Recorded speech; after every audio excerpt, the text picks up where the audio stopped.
कीर्तनाचे रंगी ज्ञान दीप लावो जगी.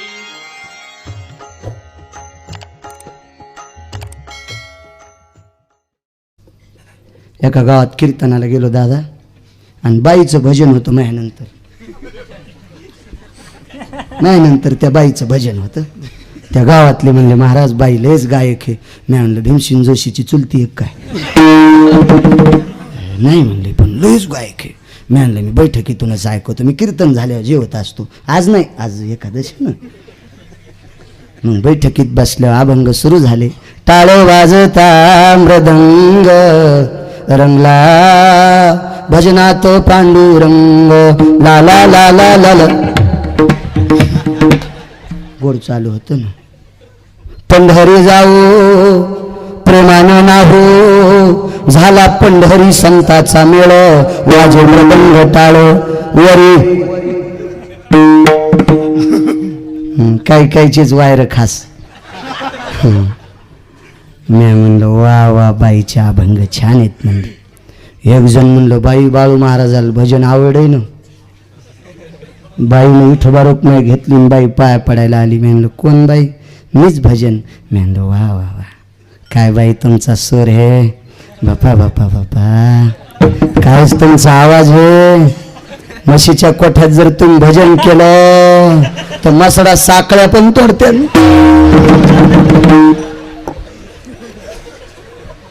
कवापासून भजन करतात म्हणजे 20 वर्ष झालं. महाराज म्हणलं रडायली काऊन? म्हणलं काय झालं? महाराज टाळ वाजल्याशिवाय मला झोपच येत नाही. म्हणलं बरं. बाई लग्न झालंय ना? म्हणलं मालक त्या मेल्याला मी नाही बोलत. गाव करायला म्हणलं हिला तुमच्या तळ्यात टाका रे, माशा तरी सुधरत. बापानं ज्याच्यासोबत लग्न लावून दिले त्या मालकाला बोलत नाही, टाळ वाजल्याशिवाय झोप येत नाही. माशा तरी सुधरत तिला खाल्ल्या. देवाला आवडत असं भजन. मला माहीत झालं साध्वी स्त्री आली कशाहून? आपल्या मिथिला नगरीवर ऊन नाही हेच चाललं होतं. काय इच्छा आहे राजन? बाई जेवता जेवता उठल्या. काय संकट शंका काही? आपल्या स्वयंपाकघरात गाईचं आणि वासराचं चित्र आहे ते चेतन करायचंय. वासरू आणि गाय चेतन झाली पाहिजे. 2 स्तनाचं दूध वासरानं प्यायचं, बाजूच्या 2 स्तनाचं दूध मी काढायचं आणि त्या दुधाचा स्वयंपाक करायचा. सोपी गोष्ट आहे. सकाळी 4 वाजता येई. कोण म्हणते? याज्ञवल्क्य संतांचा महिमा सांगायला बाबांचा. गेले सकाळी महाराजांची संध्या टपली. संध्या पात्रातलं पाणी एका बुटक्यात दिलं. राजा जाय घेऊन क्रिया सांगितली. राजानं ते संध्या पात्रातलं पाणी चित्रातल्या गायीवरून वासरावर टाकल्याबरोबर दल्लीशी गायून वासरू खाली पडलं. वासरू 2 स्तनाचं दूध पिऊ लागलं आणि 2 स्तनाचं दूध राजा जनकानं काढलं आणि साधी स्त्रीला स्वयंपाक केला. मला एक सांगायचं, महात्माजीनं साधूने दिलेलं मंत्र जल चित्रातल्या गायीवर टाकल्याच्या नंतर गाय जिवंत होती. साधूने दिलेल्या मंत्र जलात इतकी ताकद आहे तर साधूत किती ताकद आहे. काय त्यांचा महिमा वरून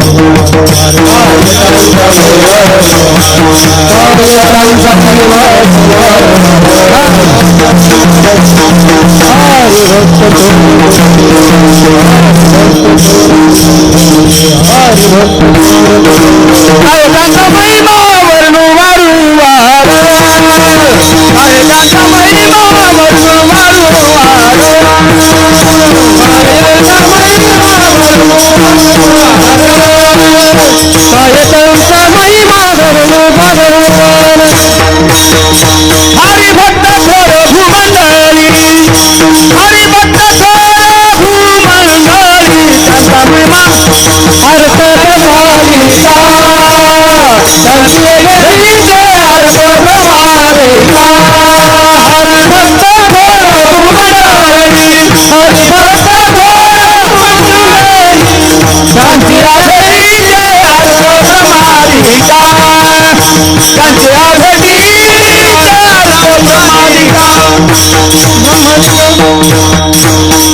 बाबाजी सारख्या महात्म्यानं दिलेलं पाणी जर चित्रातल्या गायीवर टाकलं तर गाय चेतन होती. ही त्यांच्या मंत्रजलात ताकद. तर त्यांनी स्वतः हात लावल्यावर काय होईल.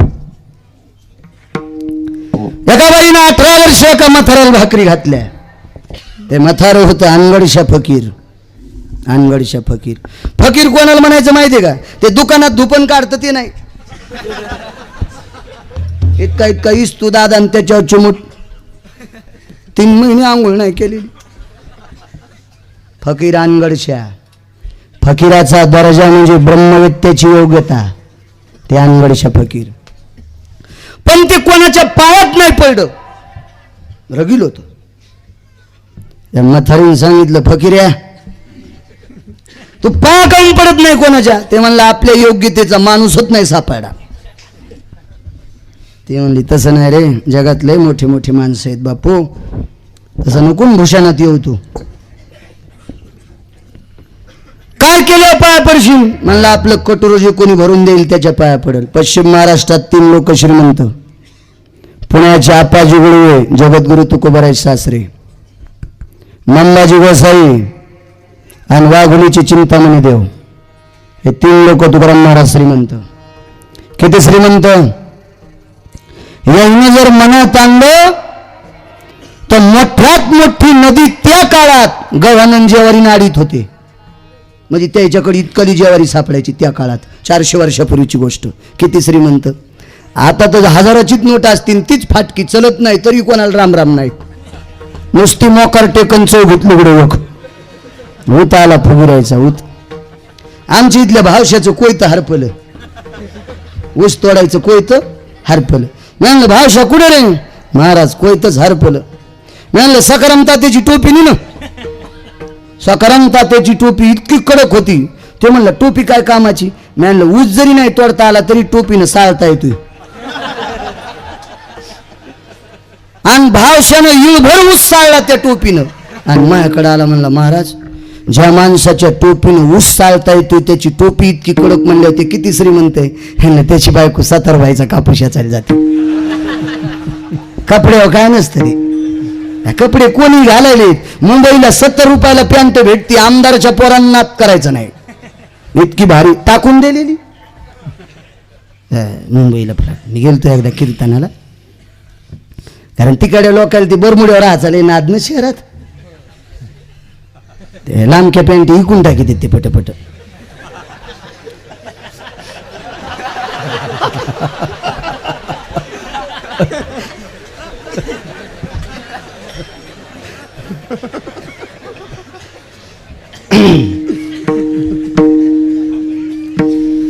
फकीराने विचार केला देऊला नको. मंबाजी बाबाकडे नको. आपण चिंतामणी देवाकडे जाऊ. उदारांत करणाचे गणपतीचे उपासक चिंतामणी देव. फकीर गेला.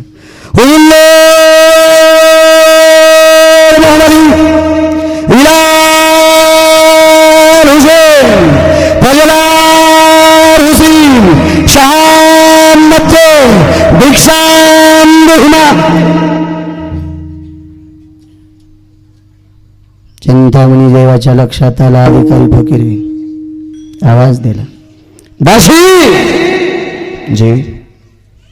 फकीराला काय पाहिजे विचारा. वाडा नाही म्हणले काय पाहिजे विचारा. गेले. फकीर बाबा काय पाहिजे. हे कटोरं भरून धान्य पाहिजे. मालक कटोरं भरून धान्य पाहिजे देऊन टाका. कारण चिंतामणी देवाला माहित होतं फकीराच्या कटोऱ्यात जास्तीत जास्त 3 किलो ज्वारी बसन. किती बसन. ते ताराचं असायचं ना दादा. ते तुमच्या काळात लहानपणी तुमच्या लहानपणी. कारण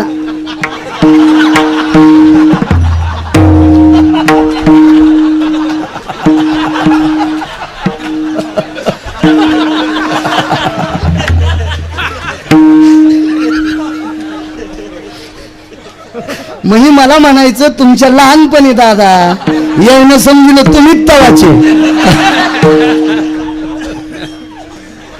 माझ्या काळात तर हेच आहेत सगळे. देऊन टाका. दादा एका दाशीनं घंटा भर गहू टाकले. कटोर इंच भरच. फकीरानं आरवडवली, भिक्षां देहिना. चिंतामणी देवानं सांगितलं, किती वेळा सांगितलं रे, फकीराचं कटोरं भरून द्या. घरातल्या बायका लटलट लटलट पाय हाल लागले. 5-25 10 सगळ्या घरातल्या बायका मिळून 50 बायका गहू टाकीत होत्या. 2 पोते उपसायलाच 50 सूप, राशीत सूप घालायचं आणि टाकायचं. 1309 क्विंटल गहू टाकले. किती क्विंटल? 1309. पठ्ठ्या वाचिल्याशिवाय बोलत नाही, कारण एखादा म्हणून कशात लिहिलंय तर कष्टा सुटून न सांगताना. 1309 क्विंटल गहू टाकले. 1309 क्विंटल. फकीराचं कटोरं इतकंच. 10 म्हणल्या, माय 40 क्विंटल गहू राहिलेत, देवबापाला कोणी देईन, पण आपल्या कामाचे सगळे उडाले, हे कशाने देतील ग? मालक 1309 क्विंटल गहू टाकलेत. पागलेत का काय? फकीराचं कटोरं इंच भरच आहे. पगडी आड केली चिंतामणी देवान. फकीरजी जी बोलिये. कटोरं नाही भरलं. मला हिंदी येत नाही दादा, आणि ज्याला येत नाही का ती त्यानं उगा इचकील नाही पाहिजे.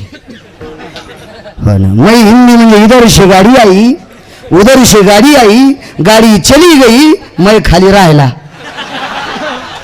आहे का नाही? आमची इथे एका बाईनं PhD केली स्वयंपाकात, पाकशास्त्रात PhD केली. आणि तिच्या मालकानं मला फोन केला, बाबू महाराज यान जेवायला, आमच्या बायकोला सगळे स्वयंपाक येतात. मी म्हणलं मला माळ याचा हिसाब सांग. तिला चट येत असेल, पण मी माळ करीये. काय पाहिजे तुम्हाला? मी म्हणलं पिठलं भाकर. हे या पिठलं भाकर हे काय? ते म्हणलं PhD केली तीन पाकशास्त्रात आणि पिठलं भाकर. मी म्हणलं मला तेच आवडत आहे, दुसरं जमत नाही. काय भाकरी केल्या तिनं भारताच्या नकाशावानी, गोल काय नाही आली तिला भाकर.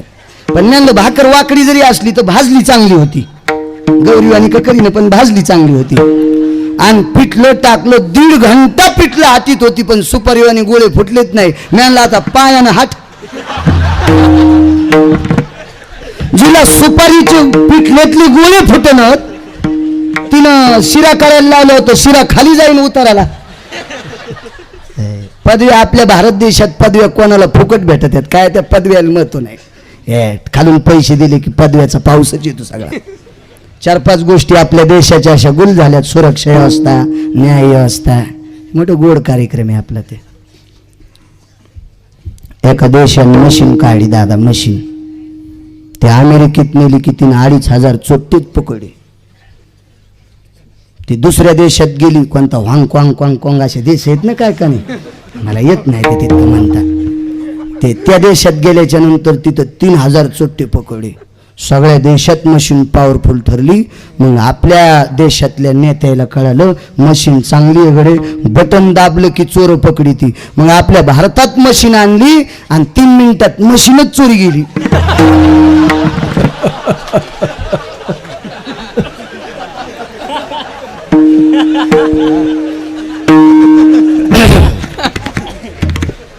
आणि या देशाचं वर्णन केलंय संतांना. ज्या घरी कुल स्त्रिया, राज्य राणी व संपत्ती,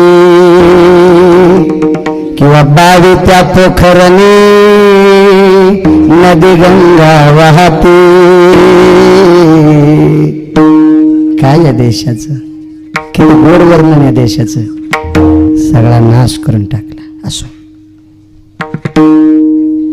काय सांगू लागलो का नाही.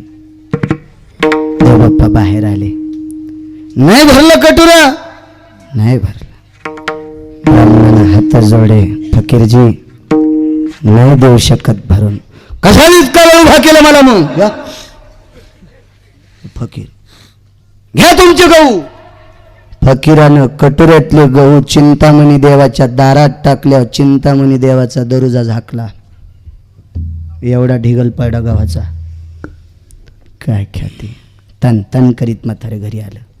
फकीर, हे बुद्धी, इसीलिए मैं किसी के पैर नहीं छूता. ह्याच्यामुळे मी कोणाच्या पाया पडत नाही. का? मला नाही दिलं कटोरं भरून कोणी. म्हातारी म्हणली, घाम पुसतो घाम. कटोरं भरून देणारे लय लोक आहेत. इथं देहूला जाय, देहूला तुकाराम महाराजाकडं गेलं फकीर देहूला. 50-50 एकरवालं फुगीर वाट्यावर बसलो होतं, शेंबडी नातू सांभाळीत.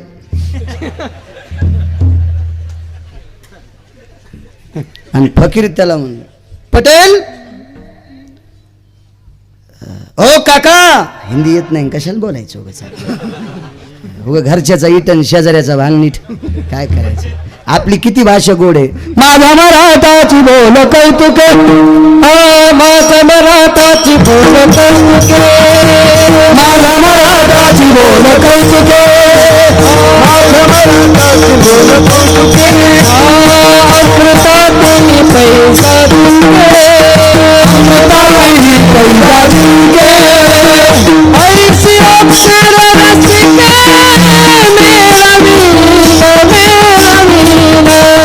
माझ्या मराठाची बोल कौतुक, माझ्या मराठाची बोल कौतुक, हे माझ्या मराठाची बोल कौतुक, माझ्या मराठाची बोल कौतुक. इतकी गोड भाषा असल्यावर कशाला इचकायची दुसऱ्याची. माझं कटोरं भरून आपलं ते. पाटील ओ काका, तुकाराम महाराजाचा वाडा कुठे. ए याला कुठे वाडा काय होतं. तुकाराम महाराजाचं घर कसं आहे.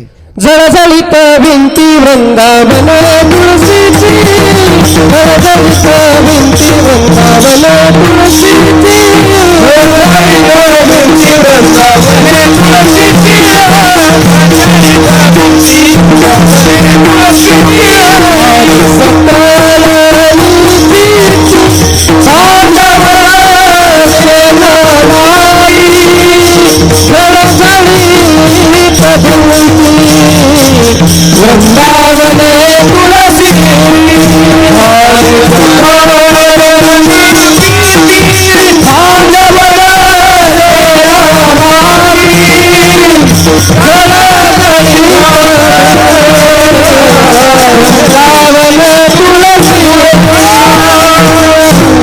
भांडवल शेण माती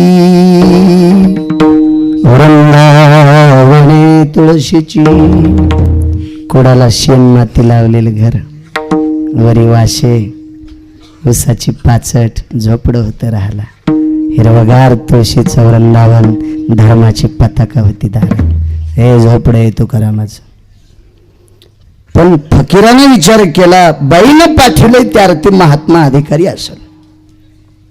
महाराज काकड्याकरता मंदिरात गेलते. जिजाबाई घरी होत्या. फकीराने एका बाईला विचारले, तुकाराम महाराजाचं घर आहे का. हो. आणि आलोक टोकली, रसोल्ले मोहम्मदिया दीक्षा निहुमा. चिमुकल्या मुलीनं पाहिलं, आई एक मागण्यासाठी माणूस आलाय, पण याच्या आधी मी कधी पाहिलाच नाही, तो पहिल्यांदा बघितलाय. बाईनं सांगितलं, कसा दिसतो. काही नाही आई, हिरव्या रंगाची कफनी बांधलेली आहे, मोराची पेंडी हातामध्ये आहे, लहानसं कटोर आहे, हिरवी लंगोटी लावलेली आहे, आणि असा साधा व्यक्ती आहे दिसायला. जिजाबाईच्या लक्षात आलं, भागू त्याला फकीर म्हणतात. वा आई, काय द्यायचं ग फकीराला. तुकब्बराच्या घरी एका गाडग्यात फक्त वाटीभर पीठ होतं, आणि फकीर यायच्या अगोदर नेमकंच ते वाटीभर पीठ काठवटीत टाकलं होतं, आणि 2 किलो उंबर शिजिलते. 2 किलो उंबराच्या दोड्या शिजून त्या उंबर दोड्यामध्ये वाटीभर पीठ टाकून त्याचे पानगी करू लागल्या. एक म्हणला, भाकरी का करीत नव्हत्या, कारण भाकरी पुरतं पीठच नव्हतं. काय परिस्थिती असेल या संतांची. यांच्या गाथ्यातले अभंग घेऊन आमचे संसार सोन्याचे. दादा मान्यच करावं लागेल ना. आणि त्यांच्या घरी भाकरी पुरतं पीठ नाही. आई, एक पांग वाढू का फकीराला. जिजाबाईचे डोळे पाण्यानं डबडबले आणि चिमुकल्या पोरीला सांगितलं, ताई, ब्राह्मणाला, यतीला, योग्याला, महात्म्याला, महंताला आपल्या संसारिक माणसानं वाटिलेले पदार्थ दिले नाही पाहिजे. आपल्याकडे जर कोरडे वाटीभर तांदूळ असते तर दिले असते, कोरडं पीठ असतं तर दिलं असतं, मुठभर गहू असते तर दिले असते भागू. पाहताय द्यावं कसं. पण चिमुकल्या 2-4 वर्षाच्या पोरीने आईला विचारलं, आई आपले बाबा जर काकड्याहून आले आणि त्यांना कळालं आपल्या दारातला अतिथी जर विनमुख गेला तर काय म्हणतील का बाबा? भागो मी काय करवाई त्याला, काय देऊ शकतो आपण? आपली परिस्थिती नाजूक आहे बाई, काय करावं? पण चिमुकली पोरगी फकीराच्या जवळ गेली, डोळ्याच्या कडा ओल्या झाल्या आणि हात जोडे, फकीर दादा गरीब माणसं आहोत आम्ही, आमच्या दारात आलेला वारकरी पळीभर कणे तरी खाऊन जातो, पण तुम्ही फकीर महात्मे आहात, तुम्हाला ओले पदार्थ कसे द्यावं, काय करावं याचं दुःख वाटतंय. फकीराने मागणं सोडून दिलं, पण पोरीचा अंत करून बघितल्याबरोबर फकीराचे डोळे सुद्धा ओले झाले. पण काय विवेक असेल अधिकाऱ्याच्या पोरीत. आतमध्ये गेली, हात पुसून काढे कपड्याला, आणि ज्या गाडग्यात पीठ होतं त्या पिठाच्या गाडग्यात हात घातला दादा,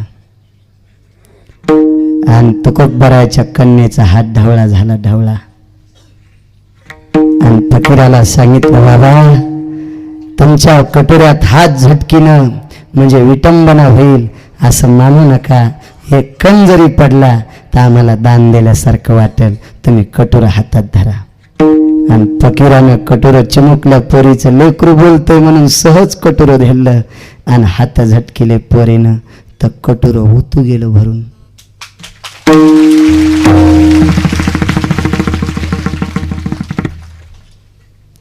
फकीरानं कटोरं खाली टेकलं,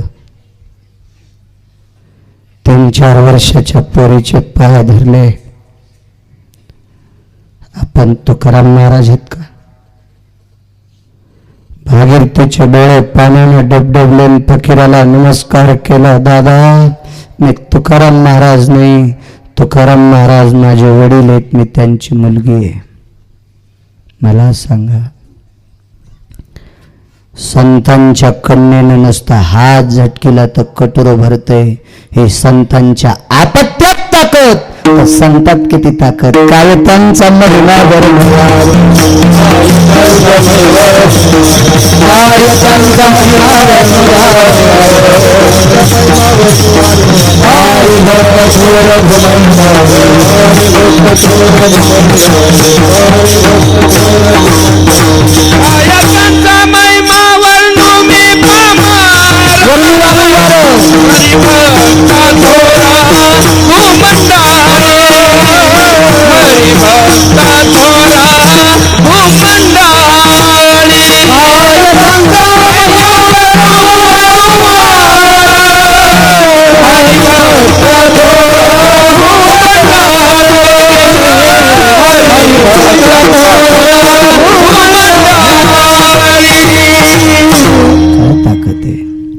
संतांचा महिमा बाबाजींचा.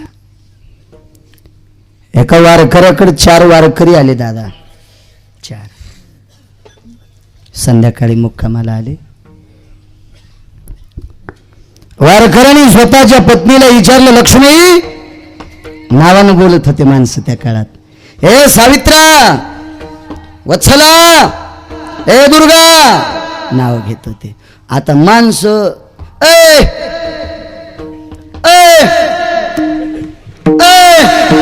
अरे तू का मासडा हाणायलास का काय येड्या नावानं बोल ना, काय मिळच नाही. पहिले माणसं लक्ष्मी वजनात बोलत होते, आता माणसं नावानं बोलूनच म्हणून ह्या बोलायल्यात, अखिलेश, ए प्रद्युम्न. म्हणलं बाई कोण प्रद्युम्न? माझे मालक. म्हणलं मन नाही चहा प्याचा. ती म्हणली काऊन? म्हणलं नवऱ्याला जर एकीने बोलायलीस तर मला चुलांगणात घालशील. कशा हसत आहेत बघा बघा बघा, त्याच त्या कळत बरं, लगेच कळत पाहिजे. लय हुशार दादा. यायच्या मेडिकल मध्ये जिबेत जे औषध आहे का ते जगातल्या कोण्याच मेडिकल मध्ये नाही. यायच्या जिबेत जे औषध आहे. मी लग्न केलं म्हणून कळत मला. अनुभव सांगाल मग आम्ही खरं तुम्हाला. धोतर गितर नेसलं, पटका उपरनं बगलात घेतलं, ड्रायव्हरनं गाडी चालू केली. म्हणला चला महाराज. आमच्या घरचे म्हणले वय व आवय व आवय व आवय व. मला वाटलं काही शिरागिराच द्याली का नाही. ह्याला म्हणले वय व आवय व. किती साखरेवाणी शब्द गोड आहे. वय व आवय व. म्हणलं काय दळून आनंद. हा हे इतकं इचकलेला बाजार नाही मग. आम्ही सगळं तुमचं सांगायलो.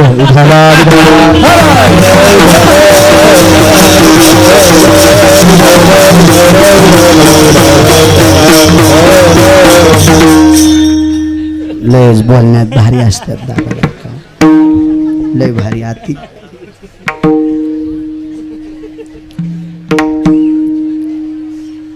लक्ष्मी कोण बोलतात तुम्ही. गपचिक बसा. तुम्हाला मै आणे. बोल नका बोल. एखादी म्हणून मर मेल्या मेल्या करायचा शाप लागेल ना तुम्हाला. तसं नका म्हणून. ते कोण जगीन त्याला. लक्ष्मी जे घरी काय आहे का सकाळच्या जेवणापुरतं. डोकं भरून पदर घेतलेली बाई, डोकं भरून पदर घेतलेली बाई. हो ना. काय आता घ्याल्यात येड्यावरूनच काम नव्हतं आहे ना. तुम्हाला कुठं घ्या म्हणलं. मी त्या बाईचं सांगितलं. जाऊ दे आठवलं म्हणून सांगतो. का पदर घ्यायचा.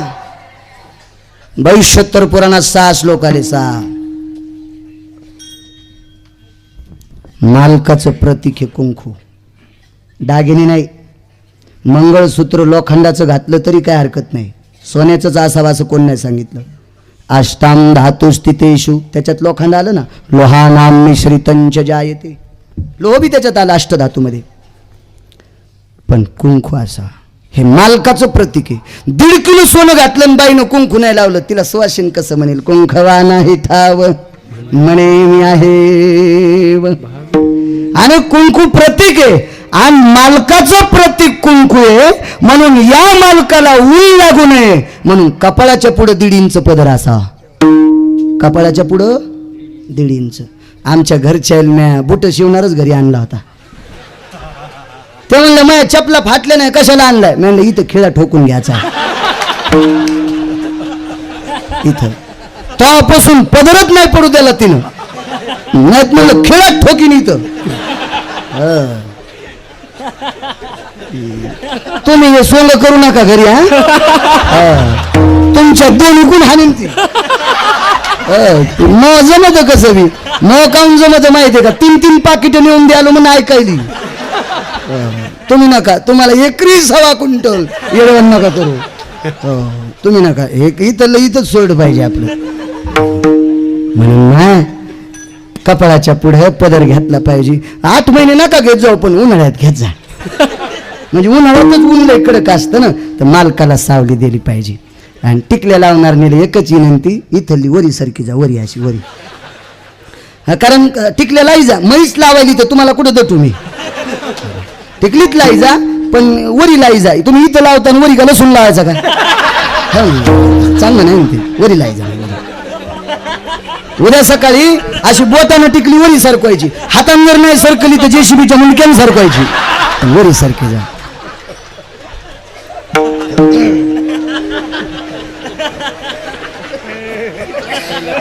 विठ्ठल विठ्ठल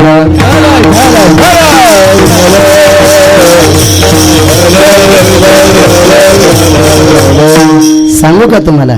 मी विनोद नाही सांगत नाही बाप. आता तुम्ही हसायला त्याला मी तरी काय करू बरं. ललाट प्रपटलं कुंकुमां सौभाग्य प्रदायिनी वैवाहिक तत्व जीवनं क्रियां पाद्यायां सौभाग्य प्रदायिनो. व्यास सांगतात. सप्तपदीच्या स्थित मंगला श्लोक आलेत. हे सौभाग्यवती बाईनं उघडं दाखवायचं नाही वयस्कर माणसाला टिकली. आणि अजून सांगतो उद्या 15 तारखेला संक्रांत आहे. लोपामुद्रेनं रामायणात भगवान प्रभू रामचंद्राची पत्नी सीता तिला लाकडाचा करंडा द्यालता. सोन्याच्या बगवे गळ्यात बांधी जा आणि कुंकू लाकडाच्या बगवेत लाई जा. मालकाला 43 दिवसाचं आयुष्य वाढते. हे टिकल्या कुख लावणार नाही म्हणले बाई, टिकलेवाले बरं झपकिलो. कुख लावणार लय खुश झाले. आणि ह्या कोणत्या चांगल्या आहेत? ह्या कुकुला येतात पण ह्याच हौदातलं पाणी घेतात ना.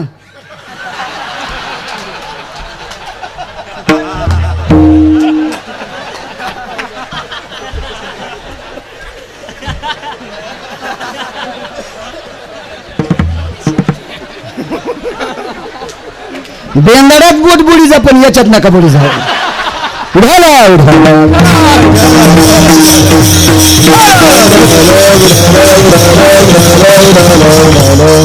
काय आपला टाइम 12 मिनिटं तर राहिला.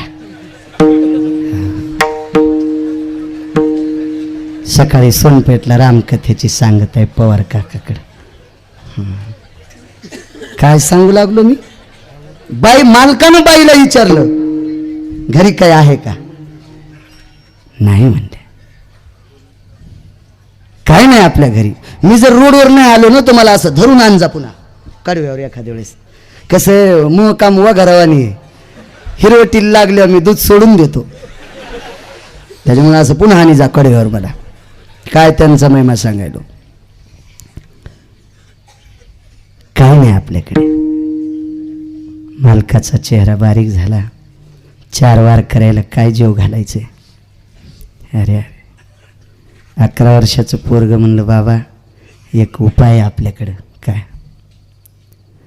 आपण 4 वार करायपुरता सीधा आणण्यासाठी चोरी करू.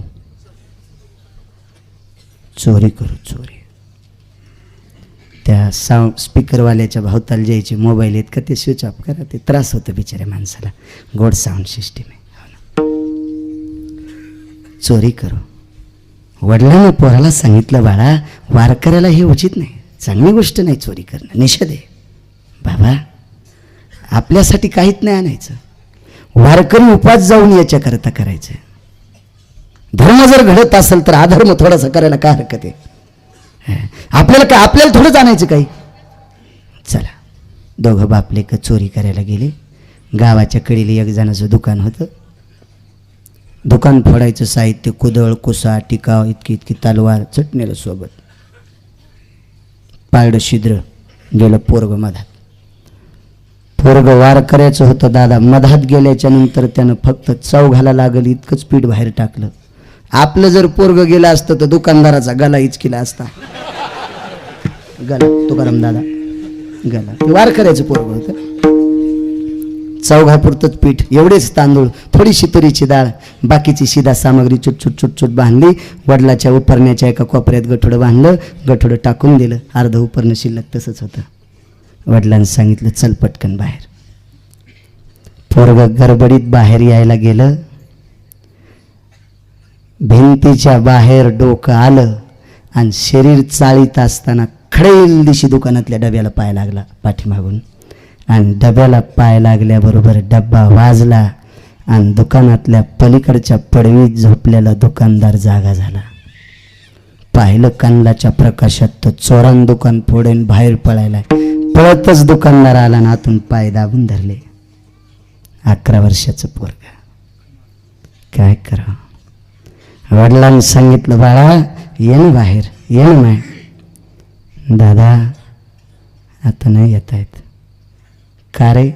जाताना जसा गेलास तसा येईन.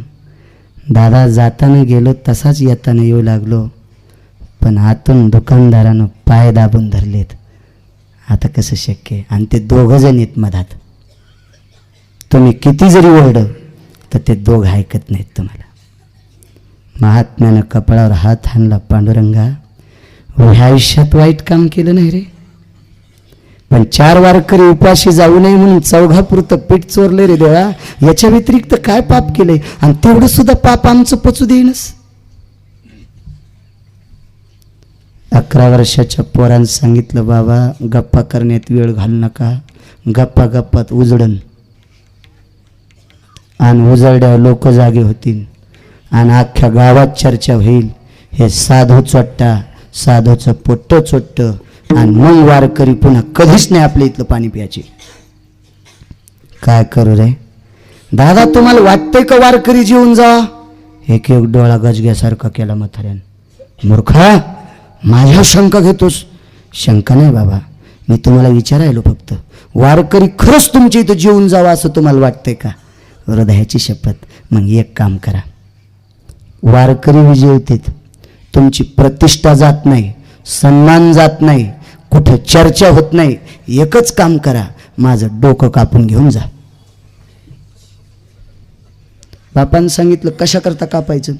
डोकं जर तुम्ही कापून घेऊन गेले ना, इथून खालचं शरीर दुकानदारानं अख्ख्या जगात बी दाखिलं ते कोणाचं म्हणून कळतं का?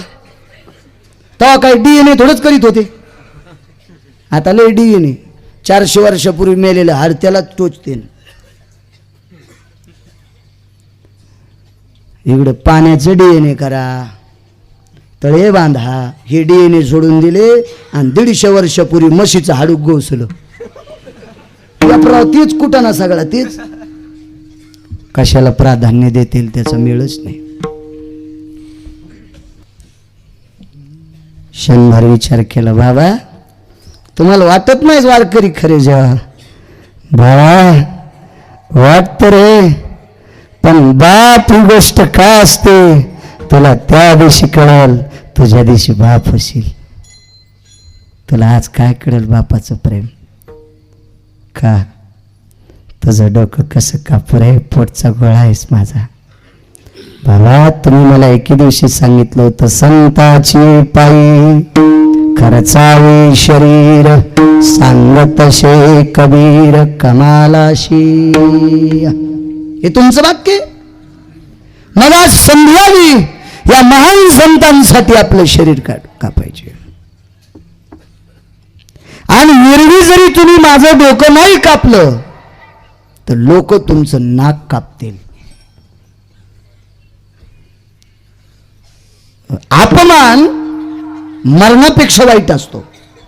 मग त्याच्यापेक्षा प्रतिष्ठा सन्मान सांभाळा आणि वारकरी जीव घाला. बाजूला तोंड केलं दादा आणि 11 वर्षाच्या एकुलत्या एक पोराचा चटकन गळा कापला, राहिलेलं उपरणं फाडलं, त्याच्यात पोराचं डोकं बांधलं आणि घरी गेला महात्मा. काय त्यांचा महिमा सांगायला गेले घरी. पत्नीपाशी शिद्याचं गठुडं टाकलं. सकाळी 2:45 वाजता बाईनं स्नान केलं, वार करायला आंघोळीला पाणी तापिलं, चुलीवर डाळ टाकली, वरण शिजायला टाकलं चुलीवर. आणि मग विचारलं, मालक स्वयंपाक झाल्याच्या नंतर तुम्ही आणि 4 वारकरी 5 जण जेवायला बसा, आपला बाळ त्याला वाढील. त्याचं नाव होतं कमाल. कबीरानं सांगितलं, तू स्वयंपाक कर, होत राहील सगळ्या गोष्टी. स्वयंपाक अर्धा झाला आणि मग विचारलं, मालक कमाल कुठे? सांगतो तुला नंतर. सांगा मालक कमाल कुठे? कबीराचे डोळे पाण्यानं डबडबले आणि तोंडावर असं बोट ठेवलं, लक्ष्मी कन्हा करू नकोस, वार करायला कळता कामा नये. त्या उपरण्यात लाल जरद जे कपडा झालाय उपरण्याचा, ते आपल्या पोराचं मणकं आहे. काय वाटलं असेल त्या आईला दादा? एकुलत्या एक पोराचं डोकं स्वयंपाक घरात खुंटीला टांगलंय आणि मालकानं घरी आलेल्या वार करायसाठी स्वयंपाक करायला सांगितलाय. काय वाटत असेल त्या माऊलीला? पण पतीची या मता अनुसरून पतिव्रता. मालकाच्या शब्दाला तडा नकोय. माय जगात सर्वात मोठा देव तुमचा आपला पती आहे. रामायणात एक बाई देवाच्या पाया पडलीच नाही, अगस्तीची पत्नी लोपामुद्रा. नाहीच देवाच्या पाया पडली, देवच तिच्या पडला. सीता म्हणली, मालक ही साधूची बाई तुमच्या कश काय नाही पाया पडली? देव म्हणले, गपचिक बस, तिच्या नको नादी लागू. तिने सूर्याला 3.5 घंटे थांबिल. तो येडी आहेस का काय? नित्य मालकाचं दर्शन घेते ती, नित्य. जगात नंबर 1 ची स्त्री तीच. मालकाला मानणारे. धर्म आहे वर्म अंगी. कधी कधी काही काही कर्तृत्वातच धर्माच्या व्याख्या आहेत महाराज. नुसतं पाठांतर करणं म्हणजे धर्म नाही. वागणं धर्म आहे. वागणं सर्वात मोठा. वागायला पाहिजे. बाईनं स्वयंपाक केला, साधू जेवले, कबीरानं वाट लावले. पण नालायक दुकानदारानं प्रेताला कुठं सुळाव देत असतात का दादा? काय तुकारामजी बाबा? पण त्यानं चावडीवर चौकात ज्याला डोकं नाही अशा मड्याला, अशा प्रेताला, अशा शवाला सुळाव दिलं. आणि त्याच चौकातून 4 वारकरी पाठीमागं आणि पुढं कबीर वाट लावतात. वारकऱ्याच्या पायात काय नव्हतं, दिंडीला जात असतील बिचारे.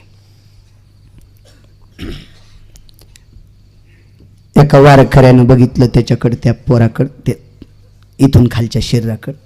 तर 4 वारकऱ्याला बघून त्यानं असे हात जोडले. मेलेल्या पोरानं, मेलेल्या, डोकं नाही त्याला,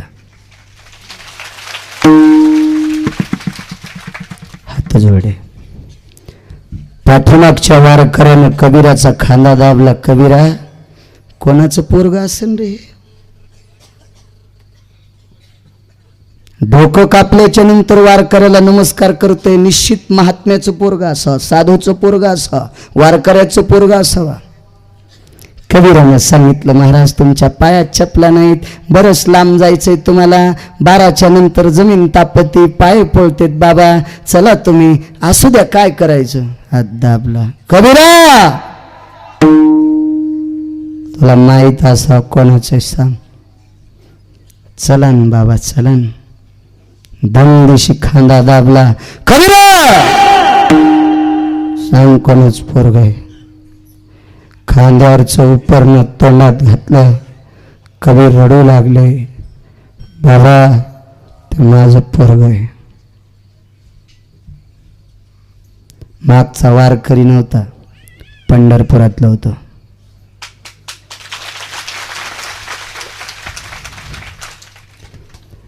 तसंच कबीराला गावाच्या बाहेर नेलं, गळ्याला मिठी मारली माझ्या ब्रह्मांडाच्या मालकानं, पांडुरंग परमात्म्यानं. कबीरा, पोराचं डोकं का कापलंस? उभ्या आयुष्यामध्ये दारात आलेल्या एकाही वारकऱ्याला उपाशी जाऊ दिलं नाही, पण आज तुम्ही उपाशी जात होतात मला मालक. आणि म्हणून नाही माझ्यानं चोरी करायला गेलो, पण चोरी पचली नाही. चोरीचा डांगरा झाला असता तर तुम्ही आमचं चोट्ट्याचं अन्न पण खाल्लं नसतं. आणि म्हणून झाका म्हणून पोराचं डोकं कापलं. वारकरी उपाशी जाऊ नये म्हणून एकुलत्या एक पोराची आहुती द्यावा, ही ज्यांची पात्रता आहे. काय त्यांचा महिमा वरून वारंवार साधू जेवाविले निश्चयसी, साधू जेवाविले निश्चयसी,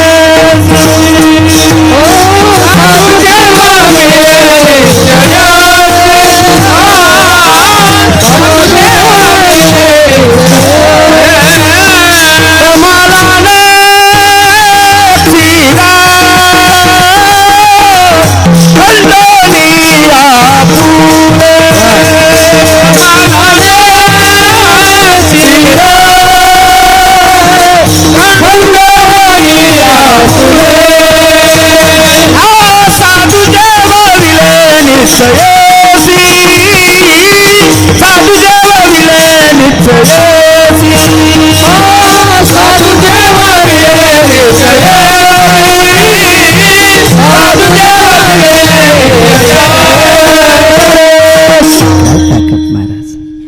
कितीतरी उदाहरणं संतांची.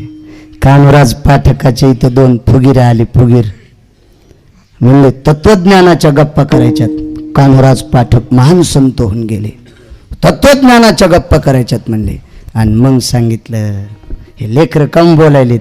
कानराज पाठकनं 7ची लेकरं उचलले ना आडात टाकले. आणि मग जेवायला बसले होते. फुगीर म्हणले जे लेकरू मारतय त्याच्या घरचं कसं खायचं. हे आडापाशी गेले म्हणले बंट्या, बंट्या नव्हतं नाव, काहीतरी चांगलं नाव असेल ना. आपले नाव धर्मेंद्र, जितेंद्र, बारडातले उंद्र, कणगीतले उंद्र, आपले नाव घेतल्याबरोबर लेकरानं खालून वर यावं. काय त्यांचा महिमा वरून वारंवार. आपला वेळ संपला. शिजल्यावरी जाळ, वाया जावयाचे मूळ. ठरलेल्या टायमाच्या पुढे बोलणे म्हणजे 2-3 महिन्यात एकच कीर्तन हे असं दाखिने.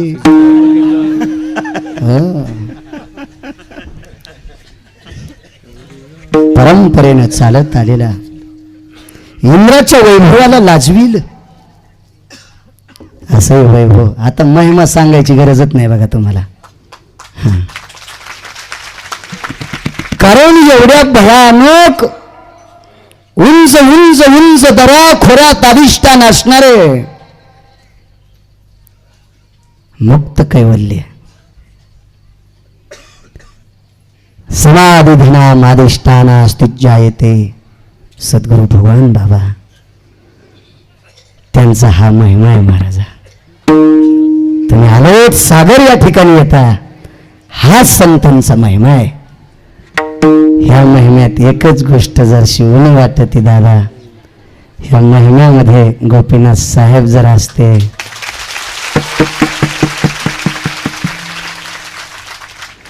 मला असं वाटतं यावर्षीच्या समाधी सोहळ्यात 6 तारखेला निश्चित बाबांच्या समाधीला सदा पाणी सुटेल, पाणी.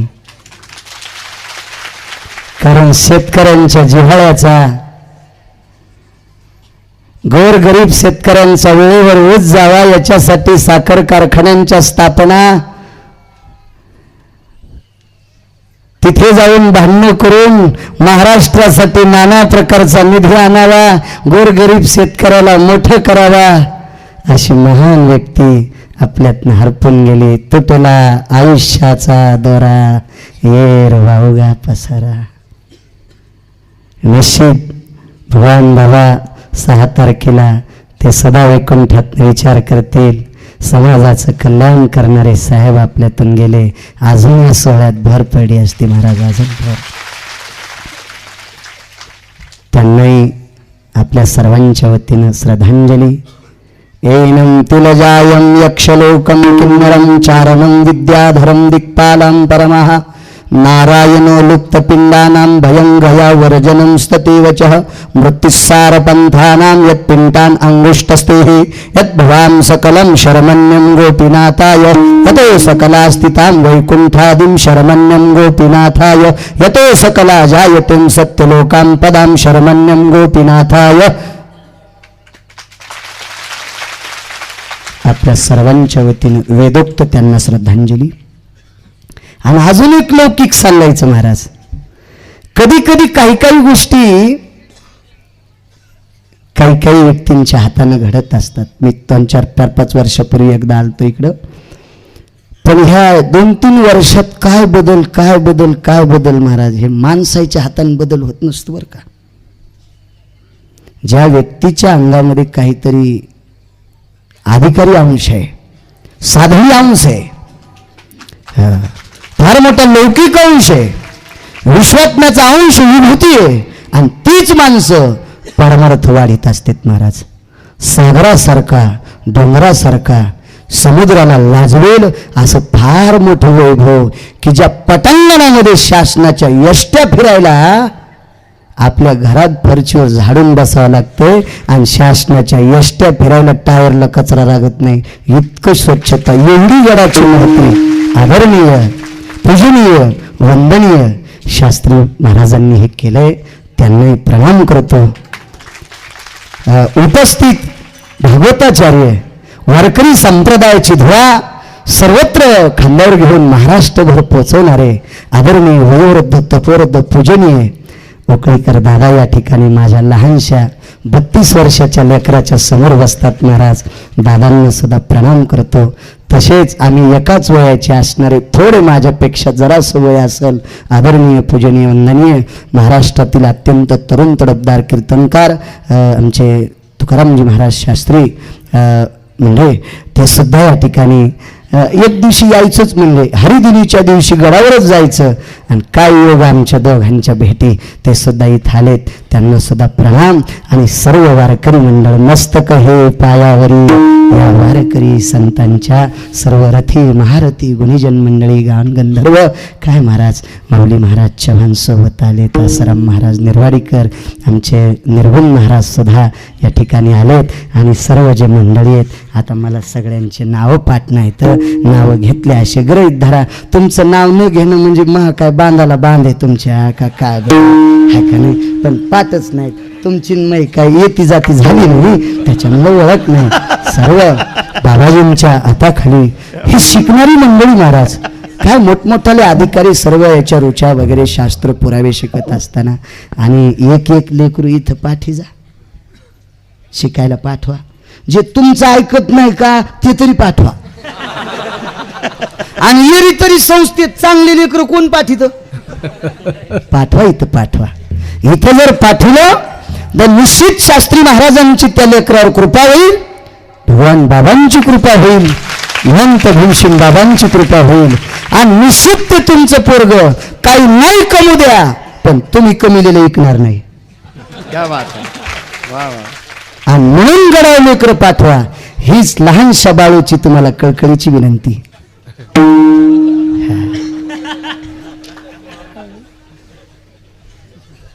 ह्या तारखेच्या संदर्भात बाबांच्या जवळ असणारे भगवान महाराज राजपूत यांनी या तारखेच्या संदर्भात मला फोन केला. ते इथे नाहीत, त्यांनी बरीच सोय लावली माझी. आमच्या जवळचीच बोरकिनीची तरुण मंडळ ते माझ्याकडे आले. लगेच कळतं काय गोपळी झळकतीन आपलं तुपलं ओळखीती. त्याचं ना आमचं 2 किलोमीटरचं अंतर आहे. मग त्याच्यात मी ते मग दुसऱ्या महाराजाला नाहीत पळत ते. उद्या पहा ना आता. सर्व आले लाऊडस्पीकरवाल्यानं गोड मस्त हे केलं. काय साऊंड सिस्टीम, वा वा वा. मला वाटतंय नारद जरी गाला आले तरी ते म्हणतील वरच्यापेक्षा इथंच मजा आहे, इथंच गोड गोड गोड. इथे बर बर जवळची वा देवान करा. तुमच्या एका साऊंडचे 25,000 साऊंड हो. एका मशीनच्या 200 मशीन, कारण साऊंड इतक्या मशीन काय करायच्या आहे का नाही. 200 मशीन हो.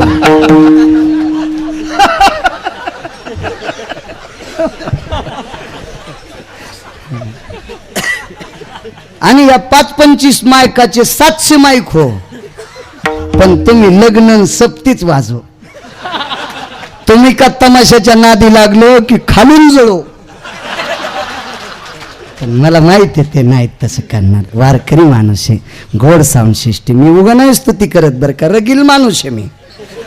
नाही कोण मला नाही आवडलं तिकडं पाहायचा नाही, काही म्हणायचा बी नाही. पण खरंच तुकाराम महाराज साऊंड सिस्टीम गोड आहे. निश्चित भगवान बाबाची तुमच्यावर कृपा हो. आणि महाराष्ट्रात जी जी काही महाराष्ट्र लेवलचे सत्य असतील त्या सर्व सत्य तुम्हाला भेटो ही बाबांच्या चरणी प्रार्थना. आणि शास्त्री महाराजांच्या योगाने या ठिकाणी मला बाबाजींच्या समाधीचं दर्शन घडतंय. म्हणून शास्त्री महाराजांना धन्यवाद देतो. पंचकृषीतून आल्या सर्व श्रोत्यांना धन्यवाद देतो. तांदळे साहेब, आमच्या बीडचे डॉक्टर साहेब आढाव महाराज, त्यांनी सुद्धा फोन केला तर येणार होते पण नाही आले, त्यांनाही धन्यवाद. सर्व पंचकृषीतून आलेल्या बाबांच्या भक्तांना धन्यवाद. बाबांचे फार मोठे जुने भक्त आमच्या परिसरातले वामन महाराज ते सुद्धा या ठिकाणी आलेले आहेत, त्यांनाही प्रणाम करतो. विठोबा कुमारी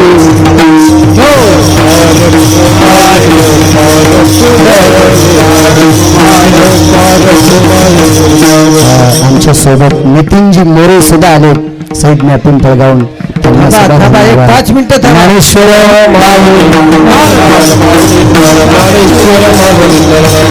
जय जगदालेश्वर